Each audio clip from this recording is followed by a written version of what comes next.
Hello friends, నేను చెప్పబోయే topic ఏంటంటే పిఎం కిసాన్ గురించి. కొంతమందికి పడుతూ ఆగిపోయిన పేమెంట్లు చెక్ చేసుకోవడం ఎలానో, అది రిజెక్ట్ అయిన అమౌంట్ ఇప్పుడు చూద్దాం. కింద డిస్క్రిప్షన్లో లింక్ ఇస్తాను, దాన్ని క్లిక్ చేయగానే ఇట్లా అనేది ఇట్లా వస్తుంది.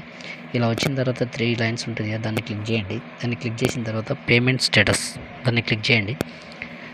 దాన్ని క్లిక్ చేసిన తర్వాత కింద వచ్చేసి డిబిటీ స్టేటస్ ట్రాకర్ దీన్ని క్లిక్ చేయండి. దీన్ని క్లిక్ చేసిన తర్వాత హోమ్ స్క్రీన్ ఇట్లా వస్తుంది. ఇలా వచ్చిన తర్వాత ఇక్కడ కేటగిరీ సెలెక్ట్ చేసుకోండి, PM Kisan. Next beneficiary. Next enter application ID. మీ దగ్గర ఉంటే ఎంటర్ చేయండి, లేదు అంటే కింద నెంబర్ ఇస్తాను, ఫోన్ చేసి కనుక్కోవచ్చు. నెక్స్ట్ క్యాప్చా ఎంటర్ చేయండి. ఇక్కడ క్యాప్చా ఎంటర్ చేసిన తర్వాత కింద సర్చ్ బాక్స్ ఉంది, దాన్ని క్లిక్ చేయండి. దాన్ని క్లిక్ చేసిన తర్వాత కింద వచ్చేసి స్క్రోల్ చేయండి కిందికి. ఇక్కడ వచ్చేసి చూడండి, ఆ రిజెక్ట్ అయిన పేమెంట్లు ఏ డేట్ రోజు రిజెక్ట్ అయింది ఏంటి అనేది.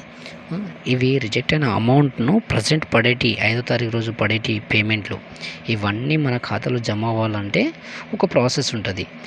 అవి మీ ఏఈఓని అడిగినా, ఎంఆర్ఓ ఆఫీస్కి వెళ్ళినా వాళ్ళు చెప్పేది ఒకటే, పడతాయమ్మా పడతాయని. ఎందుకు పడతాయి వాళ్ళకి కరెక్ట్, ఎందుకు పడతలేవు అనేది వాళ్ళకి కరెక్ట్ తెలియదు. బట్ కింద నెంబర్ ఇస్తాను, ఫోన్ చేసి ఒకసారి కనుక్కోవచ్చు. బట్ వాళ్ళు ఇన్ఫర్మేషన్ ఇస్తారు, బట్ ఆ ఇన్ఫర్మేషన్కి 100 రూపీస్ తీసుకుంటారు.